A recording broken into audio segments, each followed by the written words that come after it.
अस्सलामुअलैकुम एवरीवन। उम्मीद करते हैं आप सब ठीक होंगे, खैर खैरियत से होंगे। तो आज हम स्टार्ट करते हैं अपना नया टॉपिक और आज का हमारा टॉपिक है मेमोरी। हम किस तरीके से अपनी मेमोरी को इम्प्रूव कर सकते हैं, हम चीज़ें कैसे भूल जाते हैं, किन वजूहात की वजह से चीज़ें भूल जाते हैं और हम उस चीज़ों को किस तरीके से इम्प्रूव कर सकते हैं ताकि हमारी मेमोरी बेटर हो सके। तो ये सब जानने के लिए आप वीडियो को एंड तक देखें। तो वन बाय वन हम डिस्कस करते हैं। सबसे पहले हम डिस्कस करेंगे मेमोरी होती क्या है। तो मेमोरी जो है वो साइकोलॉजिकल प्रोसेस है जिसमें आप इंफॉर्मेशन को इन्वायरमेंट से रिसीव करते हैं, फिर उसको स्टोर करेंगे, उसको रिटेन रखेंगे और जब ज़रूरत होगी तो आप उस इंफॉर्मेशन को रिट्रीव करेंगे अपनी मेमोरी में से। तो 3 तरह के मेजर प्रोसेस होते हैं हमारी मेमोरी के अंदर: इनकोडिंग, स्टोरेज और रिट्रीवल। जब ये तीनों प्रोसेस होते हैं देन हम कहते हैं कि ये हमारी मेमोरी है। तो मेमोरीज बनती कैसे हैं? नई मेमोरीज क्रिएट करने के लिए सबसे पहले इंफॉर्मेशन को एक यूज़फुल फॉर्म में कन्वर्ट किया जाता है जिसको इनकोडिंग कहा जाता है। जैसे ही सक्सेसफुली आप कर लेते हैं तो वो आगे फर्दर यूज़ के लिए स्टोर हो जाती है।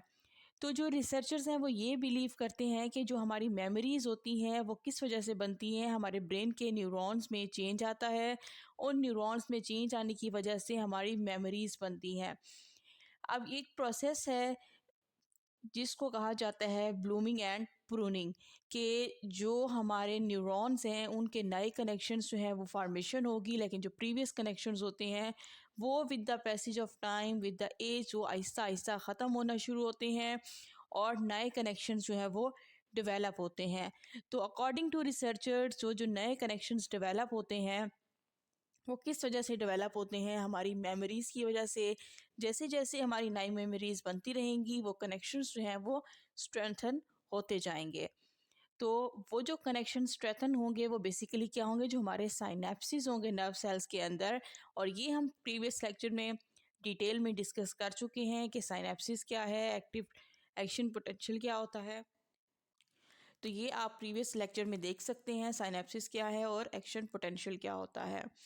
तो जैसे ही ये हमारे नए कनेक्शंस जो हैं वो डेवलप होंगे, इनमें चेंजेस आएंगी जिसकी वजह से हमारी एबिलिटी जो है वो मज़ीद स्ट्रेंथन होती जाएगी किसी भी चीज़ को लर्न करने की और उसको रिटेन करने की। इसी वजह से जब हमारी किसी भी इंफॉर्मेशन की जब हम रिहर्सल करते हैं, उसको रिव्यू करते हैं, तो हमारी एबिलिटी इम्प्रूव हो जाती है और प्रैक्टिस से ये कनेक्शन मज़ीद स्ट्रेंथन होना शुरू हो जाते हैं। तो सम टाइम ऐसा होता है कि जो इन्फॉर्मेशन, जो मेमोरी आपने स्टोर की होती है, तो जब ज़रूरत होती है तो वो आप रिकॉल नहीं कर सकते। वो इन्फॉर्मेशन आपकी अवेयरनेस में नहीं आती है।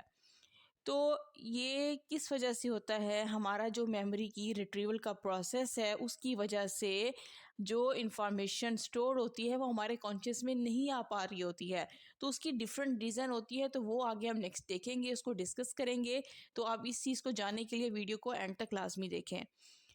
तो हम टाइम्स ऐसा होता है कि जो हमारी पेनफुल मेमोरीज़ होती हैं वो हमें रिमेंबर रहती हैं, वो हमें याद रहती हैं, वो कभी भूलती नहीं हैं। ऐसा क्यों होता है? क्योंकि जब आपके साथ कोई पेनफुल इवेंट होता है तो उस सिचुएशन में हमारा बायोलॉजिकल अराउज़ल इंक्रीज़ हो जाता है। बायोलॉजिकल अराउज़ल क्या होता है? कि ये वो कंडीशन होती है जिसमें आपकी जो हार्ट रेट है वो इंक्रीज़ हो जाती है, आपका बॉडी के जो मसल्स होते हैं उनमें जो कॉन्ट्रैक्शन रिलैक्सेशन का फिनोमेना है वो इंक्रीज़ हो जाता है। तो जितने बायोलॉजिकल प्रोसेसेस होंगे वो इंक्रीज़ हो जाता है, जिसकी वजह से क्या होगा कि हमारी जो मेमोरी है उसकी लॉन्गेविटी ज़्यादा हो जाती है, कि उसकी मेमोरी की रिटेन करने की एबिलिटी ज़्यादा हो जाती है जैसे ही हमारा बायोलॉजिकल अराउज़ल इंक्रीज़ होता है, जिसकी वजह से हमें पेनफुल मेमोरीज़ जो है वो भूलती नहीं हैं। तो मेमोरी का प्रोसेस क्या है कि सबसे पहले होती है सेंसरी मेमोरी। तो सेंसरी मेमोरी जो है यहाँ पे जब आप इनकोडिंग का फिनोमेना होगा उसके बाद इंफॉर्मेशन क्या होगी, शॉर्ट टर्म मेमोरी में जाएगी और जब उसकी आप रिहर्सल करोगे तो वो आपकी लॉन्ग टर्म मेमोरी में जाती है। तो अगर आप देखें पिंक पार्ट, हम कंप्लीट डिस्कस कर चुके हैं ब्रेन के स्ट्रक्चर को। तो ये जो ब्रेन का पिंक पार्ट है यहाँ पे, ये बेसिकली फ्रंटल कॉर्टेक्स होता है। इसमें जो वाइट कलर में है वो उसका पेरिटल लोब होती है, और जो ब्लू में है वो इसका टेम्पोरल लोब है, और जो इसका ग्रीन पोर्शन है वो इसकी ऑसिपिटल लोब है। तो जो हमारी सेंसरी मेमोरी है वो कौन कंट्रोल कर रहा होता है? हमारी जो फ्रंटल लोब होती है, या जिसको प्री फ्रंटल कॉर्टेक्स भी कहा जाता है। तो जब इंफॉर्मेशन यहाँ से हम उसकी रिहर्सल करते रहेंगे या जो इनकोडिंग करेंगे उसकी, तो वो हमारी शॉर्ट टर्म मेमोरी में जाएगी। जब शॉर्ट टर्म मेमोरी में चली गई, वहाँ रिहर्सल करेंगे तो रिहर्सल की वजह से वो हमारी लॉन्ग टर्म मेमोरी में परमानेंटली स्टोर हो जाएगी। अब ये शॉर्ट टर्म क्या है, सेंसरी मेमोरी क्या होती है, तो ये अब आगे डिस्कस करते हैं। तो अभी हमने जो 3 प्रोसेस डिस्कस किए हैं मेमोरी के, इनकोडिंग, स्टोरेज और रिट्रीवल, तो ये अगर हम इसकी एग्जांपल देखें तो इनकोडिंग क्या होगा कि अभी हमने बात की है कि उसको एक यूज़फुल फॉर्म में कन्वर्ट किया जाता है। फॉर एग्जांपल अगर आप इस पिक्चर में देखें तो यहाँ पे एक मेल फिगर है और एक फीमेल फिगर है। तो जब वो आपस में मिलते हैं, एक लेडी से जब वो मेल फिगर मीट करता है, तो अब क्या होगा कि अब उसने इनकोडिंग करनी है। तो वो अब इनकोडिंग किस फॉर्म में करेगा? उसके नेम की फॉर्म में। उस लेडी का नेम जो है वो लर्न कर लेगा। तो वो जब उसने अपने नेम को लर्न कर लिया तो वो क्या किया? उसने इनकोडिंग की, एक यूज़फुल फॉर्म में उस इंफॉर्मेशन को कन्वर्ट किया। अब वो स्टोरेज करेगा, अपनी मेमोरी के अंदर उसको स्टोर करेगा, बार बार उसका नाम लेके उसकी रिहर्सल करके वो उसकी स्टोर कर लेगा, उसको प्रिजर्व कर लेगा। अब उसको रिट्रीवल क्या होगा? रिट्रीवल का मतलब होता है रिकॉल करना। तो वो स्टोरी से उस मेमोरी को असेस करेगा। जैसे ही वो उसका नाम लेगा तो वो क्या होगा? उसका फिर स्टोरी से अपनी मेमोरी को उसने असेस किया। अब टाइप्स कौन कौन सी है मेमोरी की? Sensory memory, short term memory and long term memory, जो भी अभी हमने प्रीवियस डिस्कस किया है। तो सेंसरी मेमोरी जो है ये बेसिकली अर्लीस्ट स्टेज होती है मेमोरी की। अब ये जो टाइप्स हैं मेमोरी की, ये किसने पेश की थी? एटकिंसन और शिफरिन ने अपनी थ्योरी पेश की थी 1968 के अंदर, जिसमें 3 स्टेजेस बताई थी, और ये बेसिक स्ट्रक्चर भी है और हमारी मेमोरी के फंक्शंस भी हैं। तो सेंसरी मेमोरी जो है, आप इन्वायरमेंट से सेंसरी इंफॉर्मेशन को लेंगे। किसके ज़रिए वो सेंसरी इंफॉर्मेशन लेते हैं? वो सेंसरी इंफॉर्मेशन 5 सेंसेस के थ्रू आप लेंगे। अब उन 5 सेंसेस में क्या आ जाएगी? Haptic, echoic, iconic, olfactory and gustatory. ये 5 सेंसेस के थ्रू आप जो है वो सेंसरी मेमोरी लेंगे। हैप्टिक क्या होगी? जो टच रिसेप्टर्स होंगे वहाँ से इंफॉर्मेशन। इकोइक जो है वो हमारी हेयरिंग की। आइकॉनिक जो है वो हमारी विजुअल हो जाएगी। और फैक्ट्री जो है वो हमारी जो सूंघने की होगी, और गेस्टेटरी हमारी जो है वो टेस्ट की होगी। तो ये 5 सेंसेस होंगे। इन 5 सेंसेस के थ्रू आप सेंसरी इंफॉर्मेशन जो है वो इन्वायरमेंट से रिसीव करेंगे। और जो सेंसरी मेमोरी के अंदर इंफॉर्मेशन रहेगी वो हाफ सेकंड के लिए रहेगी। उसके बाद इंफॉर्मेशन जो है वो आगे आपकी शॉर्ट टर्म मेमोरी में जाएगी। ये डिपेंड करती है पर्सन जो है वो कितनी अटेंशन पे कर रहा है उस पार्टिकुलर ऑब्जेक्ट की तरफ। अब जब उसकी अटेंशन जो है फोकस होगी, उसके बाद क्या होगी कि वो इंफॉर्मेशन जो है उसकी सेंसरी मेमोरी से शॉर्ट टर्म मेमोरी की तरफ जाएगी। और प्रीवियस से भी हम डिस्कस कर चुके हैं कि जो हमारा प्री फ्रंटल लोब है वहाँ पे हमारी सेंसरी मेमोरी जो है वो फॉर्मेशन होगी। उसके बाद जब हम उस पर अटेंशन पे करेंगे, उसके बाद वो इंफॉर्मेशन जाएगी हमारी शॉर्ट टर्म मेमोरी के अंदर। शॉर्ट टर्म मेमोरी क्या है? इसको एक्टिव मेमोरी भी कहा जाता है, और इसमें हम अपनी थिंकिंग से अवेयर भी होते हैं। तो फ्राइड की जो साइकोलॉजी है, ये जो फ्राइड की थ्योरी है, उसके अकॉर्डिंग जो हमारी शॉर्ट टर्म मेमोरी है इसको कॉन्शियस माइंड कहा गया है। कि आप सेंसरी इंफॉर्मेशन पे जो अटेंशन पे करते हैं, जिसकी वजह से इंफॉर्मेशन हमारी शॉर्ट टर्म मेमोरी में चली जाती है। तो हमारी जितनी भी शॉर्ट टर्म मेमोरी है वो हम क्या करते हैं? क्विकली फॉरगेटन कर लेते हैं, क्योंकि जहाँ पे इसकी स्टोरेज का फिनोमेना हो रहा होता है वहाँ पे फॉरगेटिंग का फिनोमेना भी साथ साथ चल रहा होता है। अब जब उस इंफॉर्मेशन की वजह से नेक्स्ट जब इंफॉर्मेशन को हम दोबारा उस चीज़ की रिहर्सल करते रहेंगे बार बार, तब जाके वो आगे लॉन्ग टर्म मेमोरी की तरफ जाएगी।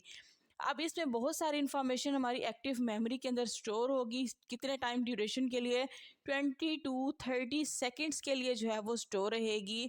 अब ये जो कैपेसिटी है, अब इसमें किस तरीके से हम इसको जो है वो इंक्रीज़ कर सकते हैं, अपनी शॉर्ट टर्म मेमोरी को इम्प्रूव कर सकते हैं। इसके लिए डिफरेंट स्ट्रेटजीज़ जो हैं वो मेमोरी की यूज़ होती हैं, जिसमें सबसे पहली एक स्ट्रेटजी होती है चंकिंग। चंकिंग में क्या होगा कि इसमें आप इंफॉर्मेशन को स्मॉलर पीसीस में कन्वर्ट कर देते हैं। फॉर एग्ज़ाम्पल, इसमें एक पिक्चर में अगर आप देखें तो इसमें जो है कुछ लेटर्स दिए गए हैं जिसकी कोई सेंस नहीं है। अगर आप इनको 3 लेटर्स में कन्वर्ट करके एक कंप्लीट एक सेंस क्रिएट कर दें, उसको स्मॉलर पीसीस में कन्वर्ट कर दें, जिससे आपको अंडरस्टैंडिंग में भी आसानी रहे। फॉर एग्ज़ाम्पल, यहाँ जैसे यहाँ पे KFC है, कैट है, तो एक सेंस क्रिएट हो रही है और ये स्मॉलर चंक्स में है ये अल्फ़ाबेट्स ही वही जो ऊपर लिस्ट में दिए गए हैं। तो इस चंकिंग के फिनोमेना के थ्रू जो है आप शॉर्ट टर्म मेमोरी को इम्प्रूव कर सकते हैं। अब शॉर्ट टर्म मेमोरी जो है, इसके लिए एक वर्ड यूज़ किया जाता है, वर्किंग मेमोरी। वर्किंग मेमोरी का मतलब क्या होता है कि जो कंटिन्यूसली वर्क कर रही हो और ये टेम्परेरी तौर पे स्टोर करेगी इंफॉर्मेशन को, उसको ऑर्गेनाइज भी करेगी और मैनिपुलेट भी करेगी। तो जॉर्ज माइलर ने 1956 में सजेस्ट किए थी कैपेसिटी के शॉर्ट टर्म मेमोरी के अंदर आप एटलीस्ट 5 to 9 आइटम्स जो हैं वो लिस्ट कर सकते हैं। तो अब जो लेटेस्ट रिसर्चर्स हैं वो ये कहते हैं कि जो ट्रू कैपेसिटी है शॉर्ट टर्म मेमोरी की, वो अप्रॉक्सीमेटली 4 आइटम्स की है। Next is long term memory. Long term memory कहा जाता है कि जिसमें कंटिन्यूइंग रहेंगी, इंफॉर्मेशन स्टोर होती रहेगी और फ्राइड के अकॉर्डिंग जो हमारा प्री कॉन्शियस या जो अनकॉन्शियस माइंड होता है, वो बेसिकली हमारी क्या होती है, लॉन्ग टर्म मेमोरी होती है, कि जो इंसान की अवेयरनेस के बाहर हो और जो वर्किंग मेमोरी में यूज़ भी होता रहे। जब उसको ज़रूरत पड़े तो आप इस इंफॉर्मेशन को रिकॉल भी कर सकें, लेकिन वो इंफॉर्मेशन हमारे अनकॉन्शियस में भी मौजूद रहे, और ये जो है मोस्टली असेस करना बहुत डिफ़िकल्ट होता है। अब ह्यूमन मेमोरी जो है, अभी हमने जैसे डिस्कस की कि इसकी जो स्ट्रक्चर या इसका जो फंक्शन है, जो इसकी टाइप्स हैं, वो sensory memory, short term memory और लॉन्ग टर्म मेमोरी है। कि जो सेंसरी मेमोरी का ड्यूरेशन है वो लेस देन 1 सेकेंड है। शॉर्ट टर्म मेमोरी जो है वो कुछ जो है 10 to 20 सेकेंड्स होगा, और long term memory life time के लिए होता है। तो लॉन्ग टर्म मेमोरी की 2 टाइप्स हैं, एक्सप्लिसिट मेमोरी और इम्प्लिसिट मेमोरी। जो एक्सप्लिसिट मेमोरी है वो हमारे कॉन्शियस से रिलेटेड है और इम्प्लिसिट मेमोरी हमारे अनकॉन्शियस से। तो इम्प्लिसिट मेमोरी में हमारी प्रोसीजरल मेमोरी आ जाती है और एक्सप्लिसिट में डिक्लेरेटिव मेमोरी, जिसकी फर्दर आगे 2 टाइप्स हैं, एपिसोडिक मेमोरी और सिमेंटिक मेमोरी। तो वन बाय वन इनको डिस्कस करते हैं। एक्सप्लिसिट मेमोरी क्या होता है कि इसको डिक्लेरेटिव मेमोरी भी कहा जाता है। इसमें वो मेमोरीज आ जाती हैं जो हमारे कॉन्शियस के अंदर अवेलेबल होती हैं। तो इसको फर्दर आगे डिवाइड किया गया है एपिसोडिक मेमोरी और सिमेंटिक मेमोरी। एपिसोडिक मेमोरी क्या है कि किसी एक स्पेसिफिक इवेंट से रिलेटेड जो हमारी मेमोरीज होती हैं, और सिमेंटिक मेमोरी क्या है, हमारा जो वर्ल्ड के बारे में ओवरऑल नॉलेज होता है, वो सिमेंटिक मेमोरी में आ जाता है। अब इसमें जो एग्ज़ाम्पल लेंगे इसकी, कि अगर आप जो है वो किसी हाई स्कूल के अपने जो मार्क्स होंगे उसको अगर आप रिकॉल करें तो वो आपकी एपिसोडिक मेमोरी होगी।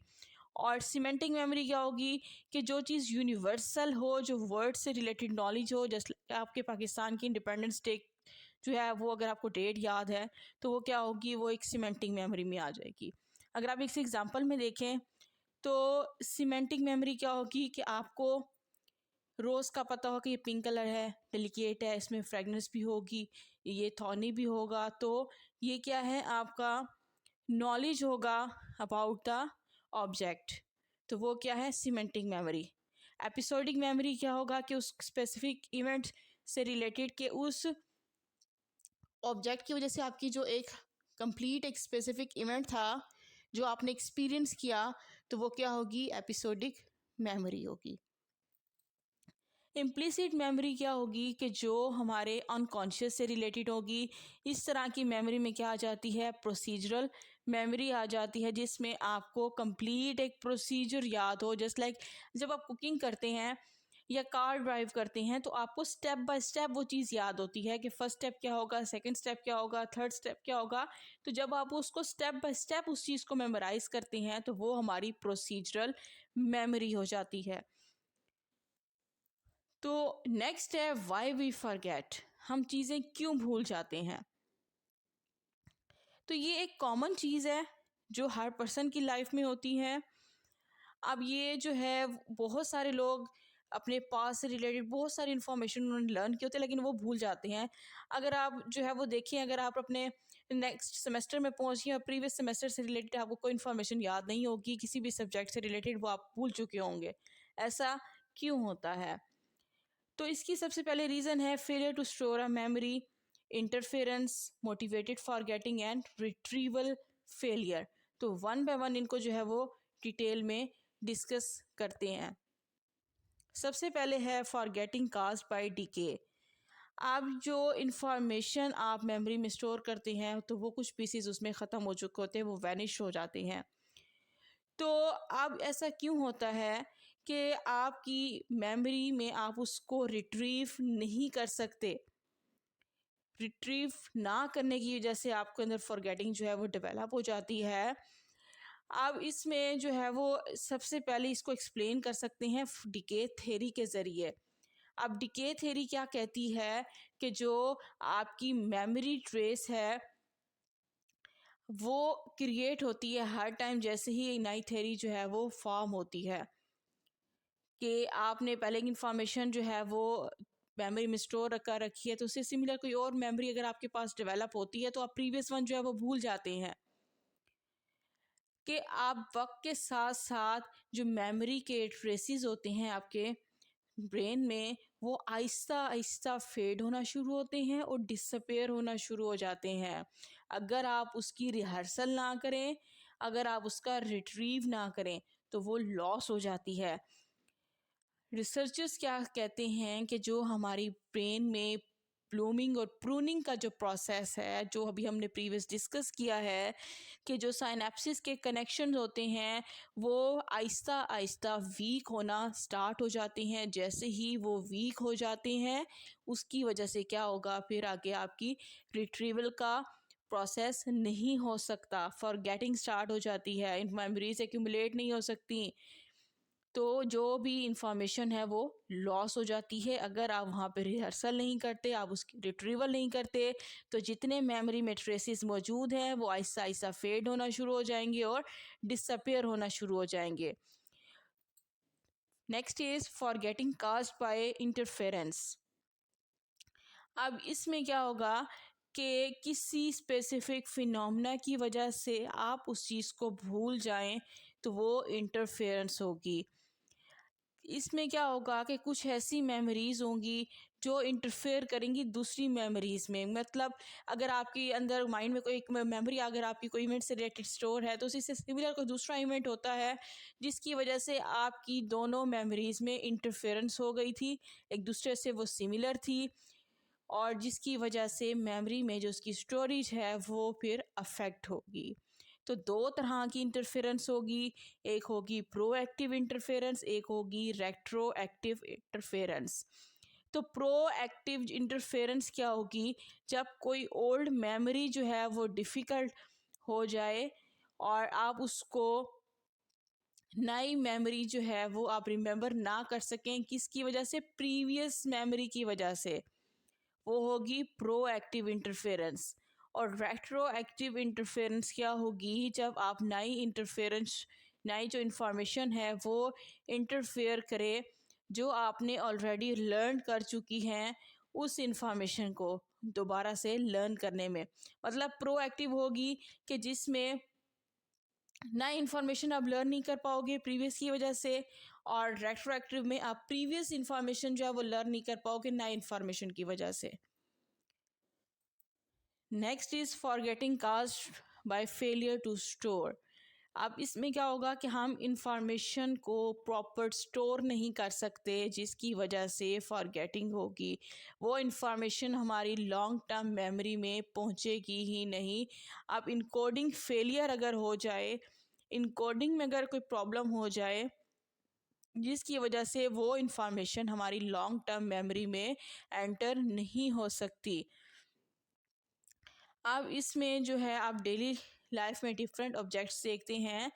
अब समटाइम्स ऐसा होता है कि आपकी इंटरेस्ट नहीं होता उस चीज़ के अंदर, जिसकी वजह से आप प्रॉपर उसको इनकोड नहीं कर सकते। तो जब उस चीज़ की प्रॉपर इनकोडिंग नहीं होगी तो वो इन्फॉर्मेशन जो है आपकी लॉन्ग टर्म मेमोरी में नहीं आएगी।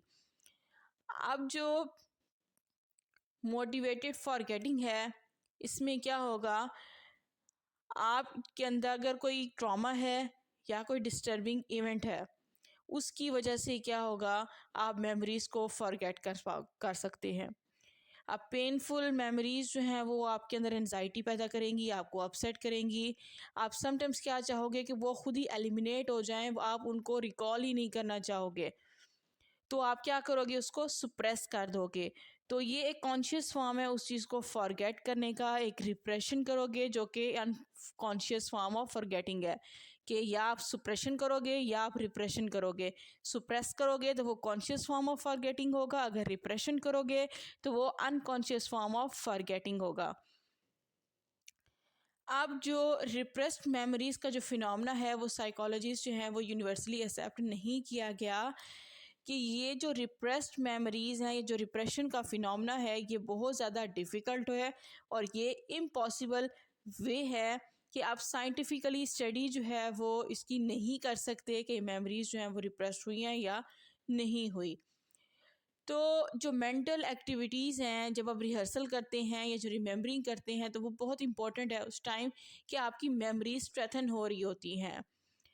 तो जो जब आप रिहर्सल या रिमेंबरिंग कर रहे होते हो तो वो इन्फॉर्मेशन आपकी लॉन्ग टर्म मेमोरी में जाती है। तो जब आप कोशिश करते हो, खुद चाहते हो, अगर आप के ट्रॉमेटिक लाइफ इवेंट्स हैं, आप उसको रिकॉल नहीं करना चाहते, रिमेंबर नहीं करना चाहते, तो वो इन्फॉर्मेशन आगे जो है फिर आगे फॉरगेटिंग की तरफ जाएगी। अब इसमें और भी बहुत सारी रीज़न्स हैं। उन रीज़न्स में सबसे पहले है अल्कोहल का यूज़। अल्कोहल जो है वो हमारी मेमोरी पे नेगेटिव इम्पैक्ट डालता है। अगर आप एक से ज़्यादा ड्रिंक्स पर डे लेते हैं तो ये आपकी फॉरगेटिंग को जो है वो बहुत ज़्यादा स्टिमुलेट करेंगी और आपकी मेमोरी जो है वो नेगेटिवली अफेक्ट होगी। सेकंड चीज़ ये जो है वो इसमें है डिप्रेशन। डिप्रेशन जो है वो कॉमन सिम्टम है इसमें कि मूड लो हो जाता है, इंटरेस्ट ख़त्म हो जाता है, आप किसी चीज़ की तरफ जो है वो कंसंट्रेट नहीं कर सकते, आपकी फॉरगेटफुलनेस हो जाती है। तो डिप्रेसिव डिसऑर्डर्स में ये बहुत कॉमन चीज़ है। Lack of sleep. तो स्लीप जो है हम प्रीवियस लेक्चर में डिटेल में डिस्कस कर चुके हैं कि स्लीप की वजह से आप जो है वो अपनी कंसंट्रेशन मेंटेन कर पाएंगे। तो जब आपकी स्लीप ही प्रॉपर नहीं होगी, जिसकी वजह से आपकी जो मेमोरी है वो नेगेटिवली इम्पेक्ट होगी। Next is medications. ये जो फॉरगेटिंग का फिनोमेना है, ये कुछ मेडिकेशंस के साइड इफ़ेक्ट्स की वजह से भी होता है। जैसे एंटी डिप्रेसेंट है, सीडेटिव्स हैं, आप कोल्ड के लिए एलर्जी मेडिकेशंस लेते हैं तो उसकी साइड इफ़ेक्ट्स में ये चीज़ आ जाती है। नेक्स्ट है स्ट्रेस। बहुत ज़्यादा अगर आप स्ट्रेस लेंगे, अब स्ट्रेस जो है वो एक्यूट भी होता है और क्रोनिक भी होता है। एक्यूट होता है कि अगर उसका जो टाइम ड्यूरेशन है वो लेस देन 6 मंथ्स है तो वो एक्यूट होगी, अगर उससे ज़्यादा ड्यूरेशन रह जाता है तो वो क्रोनिक स्ट्रेस बन जाएगा। Next is age. तो एज रिलेटेड जो फॉरगेटिंग है वो बहुत कॉमन होता है। क्योंकि जब जैसे जैसे एज इंक्रीज़ होती है तो ब्रेन के सेल्स डैमेज होना शुरू हो जाते हैं, प्रूनिंग का फिनोमेना ज़्यादा हो जाता है।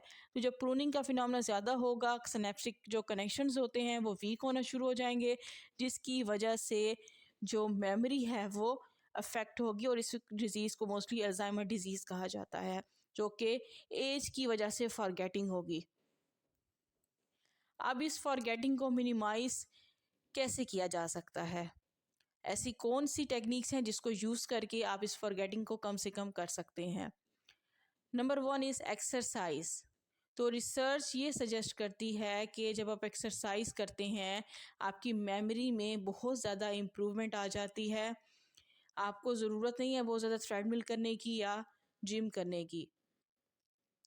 कि अगर आप लाइट सी भी एक्सरसाइज करें उसकी वजह से भी आपकी मेमोरी फंक्शन जो है वो इन्हेंस हो जाते हैं। Get plenty of sleeps. एक नॉर्मल जो स्लीप का ड्यूरेशन है कि 7 to 9 आवर्स आपने पर नाइट जो है वो एडल्ट्स के अंदर ड्यूरेशन है कि आपने स्लीप लेनी है, तो वो अगर आप अपनी जो एवरेज नॉर्मल स्लीप का ड्यूरेशन है अगर आप वो लें तो उसकी वजह से भी आप जो फॉरगेटिंग का फिनोमेना है वो रिड्यूस हो जाता है। Next is rehearse the information, कि आप इंफॉर्मेशन की जितनी ज़्यादा उसकी रिहर्सल करें आपके अंदर चांसेस रिड्यूस हो जाते हैं, और आप जो है वो जैसे ही उसकी रिहर्सल करेंगे उस इंफॉर्मेशन को बार बार रिकॉल करेंगे तो वो लॉन्ग टर्म मेमोरी में स्टोर हो जाती है।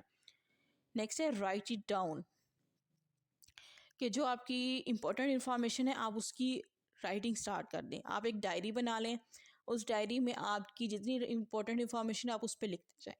जैसे जैसे आप उसको लिखते जाएंगे तो वो चीज़ क्या होगी, आप जब उसको ज़रूरत पड़ेगी तो आप उसको रिकॉल आसानी से कर सकोगे। तो आप अपनी मेमोरी को मज़ीद इम्प्रूव कैसे कर सकते हैं इफ़ेक्टिवली। सबसे पहले है focus your attention, avoid cramming, structure and organize, utilize mnemonic devices, elaborate and rehearse, visualize concepts, relate new information to things you already know, read out loud, pay extra attention to difficult information, vary your study routine and get some sleep. अब जो number 1 point है focus your attention, तो attention जो है वो बहुत major component है memory का। तो अगर आप चाहते हैं कि इंफॉर्मेशन को शॉर्ट से लॉन्ग टर्म मेमोरी में मूव करें तो उसके लिए ज़रूरी है कि आप उसमें अटेंशन पे करें। तो उसके लिए क्या होगा, ऐसी जगह पे आप स्टडी करें जहाँ पे डिस्ट्रैक्शंस ना हो, जैसे टेलीविज़न, म्यूज़िक या किसी तरह और तरह की डाइवर्जन्स मौजूद ना हो, पीसफुल इन्वायरमेंट हो। अगर आप जो है आपके लिए चैलेंज है उनसे मूव करना, तो अब क्या होगा कि आप की अटेंशन जो है वो डिस्ट्रैक्ट होती रहेगी, तो बेटर है कि आप जो है वो एक पीसफुल इन्वायरमेंट में जहाँ किसी किस्म का कोई ऐसा नॉइस ना हो जो आपको डिस्टर्ब करता हो, आप जो है वो थोड़े टाइम ड्यूरेशन के लिए अकेले एक तरफ होकर आप उस चीज़ पे अटेंशन पे करें तो उसके बाद आपको ईज़िली याद हो सके। नेक्स्ट है अवॉइड क्रैमिंग। आप जो आजकल के स्टूडेंट्स हैं वो क्रैमिंग बहुत ज़्यादा करते हैं, तो कोशिश करें क्रैमिंग को अवॉइड करें। जितना ज़्यादा आप क्रैमिंग को अवॉइड करेंगे आपके कॉन्सेप्ट्स क्लियर होंगे, तो जब आपके कॉन्सेप्ट्स क्लियर होंगे तो आपको मेमोरी जो है वो इस चीज़ से आपकी इम्प्रूव होती रहेगी, थ्रू आउट द लाइफ आपको वो कॉन्सेप्ट्स याद रहेंगे। तो next is structure and organize, कि जो इन्फॉर्मेशन आपने याद करनी है, इनकोड करना है, आप उसको एक ऑर्गेनाइज्ड वे में करें। जैसे लाइक हमने प्रीवियस किया था, चंक्स की फॉर्म में शॉर्ट टर्म मेमोरीज में जो है वो स्टोर करते हैं, तो अगर आप उसको प्रॉपर वे में करें, ऑर्गेनाइज वे के अंदर आप उस इंफॉर्मेशन को स्टोर करें तो वो आपकी मेमोरी को इम्प्रूव कर सकते हैं। कि अगर आपके सिमिलर कॉन्सेप्ट्स हैं तो उनको एक ग्रुप में कन्वर्ट करते हैं, या उसके कोई टर्म्स हैं, कुछ कॉन्सेप्ट्स हैं, तो आप उसकी एक आउटलाइन ड्रॉ कर लें अपने नोट्स की, अपने टेक्स्ट बुक पे कुछ जो बेसिक कॉन्सेप्ट्स हैं उनकी ग्रुपिंग कर दें। नेक्स्ट है निमोनिक डिवाइसेस का यूज़। तो ये वो टेक्निक है जो स्टूडेंट्स यूज़ करते हैं अगर उनको रिकॉल करने में प्रॉब्लम होती है। तो अगर आपने कोई ऐसी टर्म एसोसिएट की है जिसको ज़रूरत है आपने रिमेंबर करना है किसी कॉमन आइटम्स के साथ, तो निमोनिक्स जो हैं वो आप क्या करते हैं, इसमें आप यूटिलाइज़ करते हैं अपनी पॉजिटिव इमेजरी को, ह्यूमर को और नोवेल्टी को जो है इसके अंदर यूटिलाइज़ करोगे।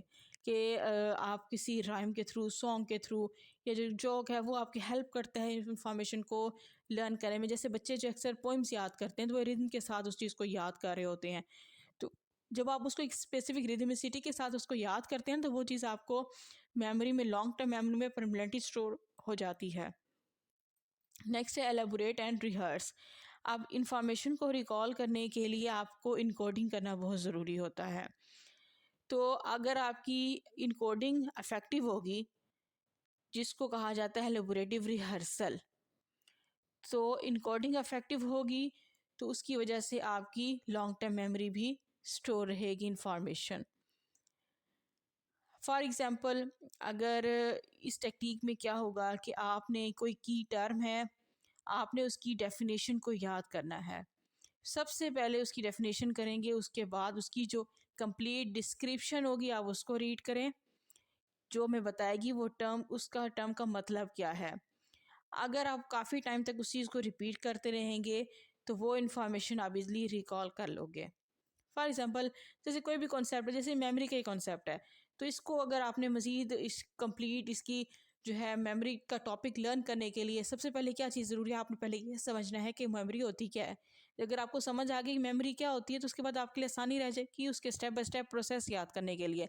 तो अगर आप उसको स्टेप बाय स्टेप उसको लेकर चलें, उस चीज़ की क्या करें, एलेबोरेट करते जाएँ आहिस्ता-आहिस्ता। सबसे पहले उस टर्म को समझें, वो टर्म है क्या, उसके बाद उसमें क्या-क्या कंपोनेंट्स आ जाते हैं, तो आपके लिए आसानी हो जाती है कि आप उस कंप्लीट टॉपिक को लेकर आप चलें। जैसे कि अगर आप कोई ऐसे है, अगर आपने कोई मज़मून याद करना है, तो सबसे पहले ज़रूरी ये है कि आप हर पैराग्राफ की एक आउटलाइन बना लें। हर पैराग्राफ की जब आप आउटलाइन बना लेंगे, अगर आपको आउटलाइन याद हो जाएगी, आपको समझ आ जाएगी इस ऐसे में कौन-कौन सी आउटलाइन है, तो आपको लिए आसानी हो जाएगी उस पूरे पैराग्राफ को याद करना। नेक्स्ट है विजुअलाइज़ कॉन्सेप्ट्स, कि आप चीज़ों को विजुअलाइज़ करें। आप फ़ोटोग्राफ, चार्ट्स, ग्राफ़िक्स जितने भी टेक्स्ट बुक के अंदर है, अगर आप उन पे अटेंशन पे करें, तो वो आपके लिए आसानी हो जाएगी। अगर नहीं है कोई विजुअल क्यूज़, आप जनरेट करें। अगर आप उसको जनरेट करेंगे, तो आपके लिए ज़्यादा आसानी रहेगी। अगर आप फॉर एग्ज़ाम्पल अगर आप क्या करें, हाइलाइटर का यूज़ करें, पेन्स का, मार्जिन्स का यूज़ करें अपने नोट्स पे, डिफ़रेंट कलर्स जो हैं वो यूज़ करें, उनको ग्रुप में फॉर्म में कन्वर्ट करने के लिए उन आइडियाज़ को, तो वो क्या हो जाएगा आपके लिए ज़्यादा बेटर रहेगा। तो रिलेट करें नई इन्फॉर्मेशन को उन चीज़ों के साथ जो ऑलरेडी आपको पता होती हैं। तो जो अनफेमिलियर चीज़ें, वो जो आपने पढ़ा है कोई अनफेमिलियर मटेरियल, तो क्या करेंगे, आप उसको रिलेट करें ऐसी इन्फॉर्मेशन के साथ जो ऑलरेडी आप जिसको जानते होंगे। तो नए आइडियाज़ के साथ रिलेशनशिप मेंटेन करना, और जो प्रीवियस आपके पास एग्जिस्टिंग मेमोरीज थी उनके साथ आप उसका अगर रिलेशनशिप कायम करें तो आपको लर्न करने में आसानी हो जाएगी। नेक्स्ट है रीड आउट लाउड। तो 2017 के अंदर जो रिसर्च पब्लिश की गई थी वो ये सजेस्ट करती हैं कि वो अगर कोई मटेरियल आप लाउडली ऊंची आवाज़ में उस चीज़ को मेमोराइज करें तो वो आपके लिए ज़्यादा बेनिफिशियल होगी। अब वो बच्चे जो हैं, अगर आपको याद हो, आप बचपन में पहाड़ा पढ़ते थे, टेबल याद करते थे, और वो आप ऊंची आवाज़ में याद करते थे और रिदमिसिटी के साथ। तो जब अगर आप लाउडली उस चीज़ को पढ़ते हो ना, तो आपकी जो वोकल है और जो आपकी टेम्पोरल लोब है या जो आपका ऑडिटरी सिस्टम है, ये दोनों एट द सेम टाइम काम कर रहे होते हैं, जिसकी वजह से आपका जो ब्रेन है वो ज़्यादा एक्टिव हो जाता है। तो ब्रेन जब ज़्यादा एक्टिव हो जाता है ऐसी कंडीशन में, तो आप चीज़ों को आसानी के साथ मेमोराइज कर सकते हैं। नेक्स्ट स्टेप है extra attention too difficult information, कि जो ज़्यादा डिफ़िकल्ट इन्फॉर्मेशन है आप उस पर अटेंशन जो है वो ज़्यादा पे करें। तो अगर आपने ज़्यादा, इसके लिए एक फिनोमेना यूज़ किया जाता है जिसको सीरियल पोजीशन इफ़ेक्ट कहा जाता है। अब सीरियल पोजीशन इफ़ेक्ट में क्या आ जाता है, इसमें होता क्या है कि आप इसमें एक रीस्ट्रक्चरिंग करते हैं उस चीज़ की, उसको एक स्ट्रक्चर फॉर्म में कन्वर्ट कर देते हैं।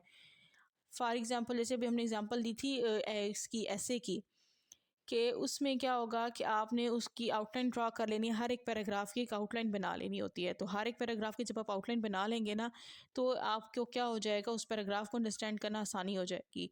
तो इसमें वही होगा कि आप उसकी रीस्ट्रक्चरिंग कर लोगे उसको, जिसमें आपको रिमेंबर करने में आसानी रहेगी। नेक्स्ट है वेरी यू स्टडी रूटीन। आप अपनी स्टडी रूटीन को चेंज करें।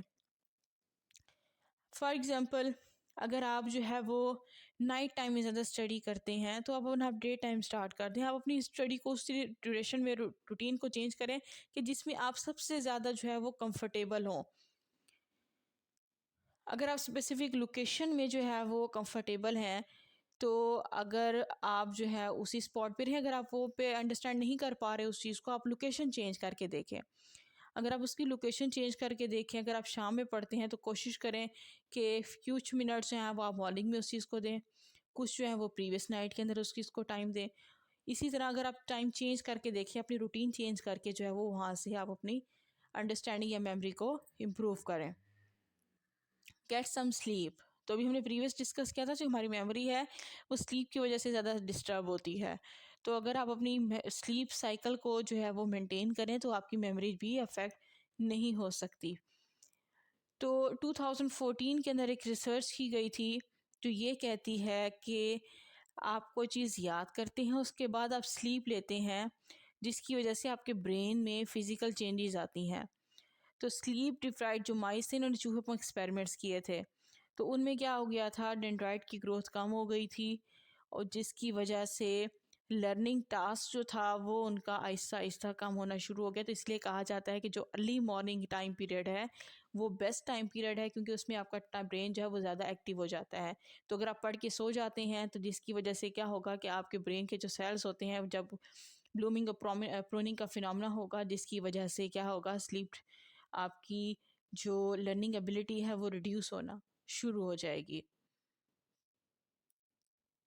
तो अगर आपने नई इन्फॉर्मेशन को लर्न करने के लिए स्ट्रगल कर रहे हैं, उससे पहले ज़रूरी है कि आप प्रॉपर स्लीप लें।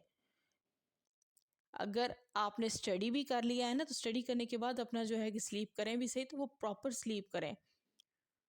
ये नहीं होता कि आप वो जो है वो रात को आधी रात तक जागते रहें, फिर आप रिमेंबर याद करके सो जाएं और फिर 2-3 घंटे बाद आप जाग जाएं, सुबह हो जाए और फिर आपको वो चीज़ रिमेंबर नहीं हो सकती जब तक आपकी स्लीप प्रॉपर नहीं होगी।